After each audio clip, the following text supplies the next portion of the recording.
Morning Ram Ram ભાઈ અને જય મુરલીધર જય દ્વારકાધીશ. કેમ છો બધા મજામાં જશો ને આપણે પણ મજામાં જ છીએ. હવે આજે સત્સંગને રાત રોકાઈ ગયા હતા આપણે અને હવે જઈને વાવેતર કરવાનું. હા, લક્ષ્મણભાઈ ઓઇલ મિલ વાળા જે છે એનું વાવેતર કરવાનું છે. તો હાલો આજના બ્લોગમાં બતાવીએ છીએ આપણે. તો જુઓ ગાઈસ, આમાં કલંજી વાવી હતી આપણે. કલંજી ઉગી નહીં, હવે રાપ મારી દીધી અને પાછા આવી ગયા આપણે ધાણી વાવવા.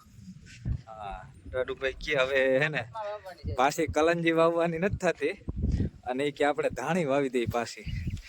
કલંજી તો એ કે હું છે મફતમાં જ હોય ને બીજી વાર. અરે બીજી વખત મફતમાં હોય. આ તો ભાડા ડબલ થાય અમારે, એવું થયું કામ બરોબર ને. એ તો પડું વળ્યું હતું એમ સમજો તમે. એમાં સમજે ધ્યાન ક્યું હોય, સુપર ક્યું હોય, મહેનત એ ખાતર તો પાછું કાયમ આવી જાય હતી. કઈ ના આવે, જમીનમાં પડી જાય. હા, એટલે કે ખાતર જો પાછું કાયમ આવી જાય, પડવું તમે ઓર્યું હતું એમ સમજાય. તમારે જો ખડનો ને આરુડાનો કેવડો ફાયદો થઈ ગયો. હા જોવો છે, આ ખેડૂત ફાયદો થાય, ઓરવણા જેવું થાય છે. આપણે જ પેલા જ કેતા ઓરવી જાવ, પણ ના માને ખેડૂત. એ કે ડબલ ભાડું દેવું પડે ને, આ પાછું ડબલ દેવું પડ્યું. હા તો કઈ જો આ રીતે વાવેતર બગડાટી બોલતી જતી હતી. હા, એમાં કઈ ઘટે જ નહીં.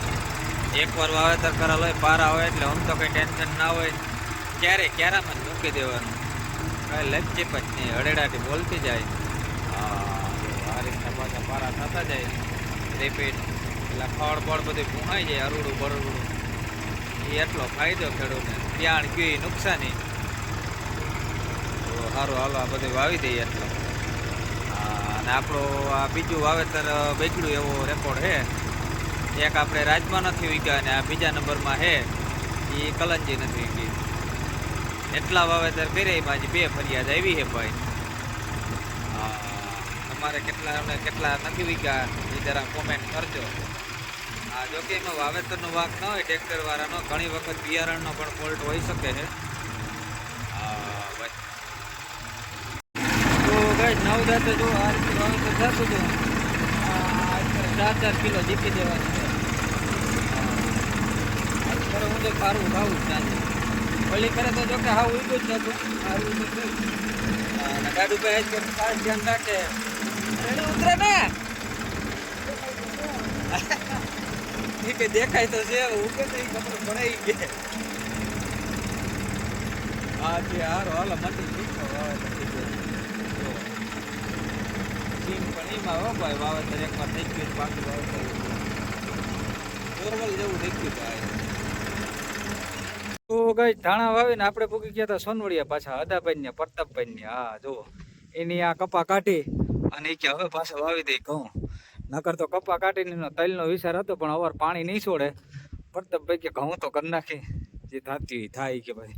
જો ટુકડા ઘઉં હે, નદી પાસે ભરી છે આખી. હા, પાણી ઘટે જ નહીં કે.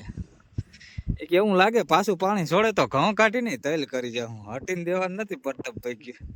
કા વાવી જ દેવો, મૂકવાનું થતું જ નથી.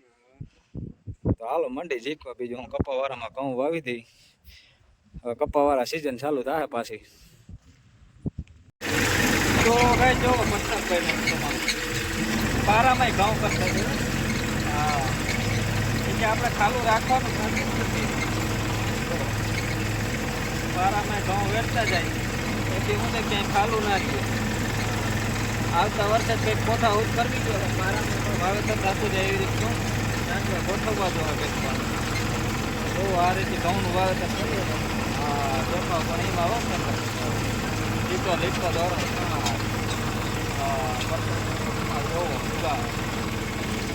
તો ગાય જો આ રીતે ઘઉંનું વાવેતર રડેડાને ફળતી જતી હતી. કપાવાળું પડવું છે.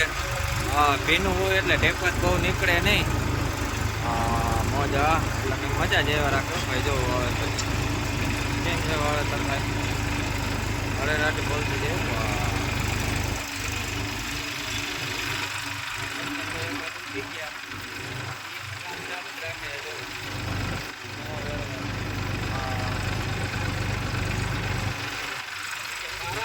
કરી દો ઉત્પાદન એટલું ઓછું થવું જ ના છે. અડધા ઉવાઈ ગયા, અડધા હજી બાકી છે ભાઈ. સારું હાલો તો મંડી જીતવાનું. તો ગાઈસ હાદાભાઈને આપણે બીજી વાળી પૂગ્યા હતા ઓલરેડી. હા, ચા પાણી પી અને પછી હવે જુવાર ને મકાઈ વાવવાની છે. તો હાલો ઠંડીની ચા તો પહેલાં જોઈએ આપણે. ચા પાણી પી લઈ પછી ઉપાધિ નહીં.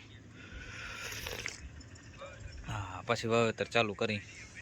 તો ભાઈ જો હદાભાઈને એટલી જુવાર મકાઈ હતું વાવેતર કરવાનું. હા, ખરીની જગ્યા હતી કાલાની એટલે એટલું પડું રહી ગયું હતું. જો આંબાવાળું છે, આંબા થોડા દેખાય નહીં.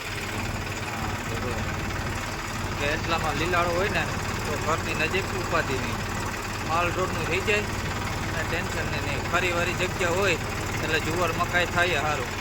હા, અને વરસાદભાઈ જો ઓલરેડી થઈ ગયા હતા વાહે.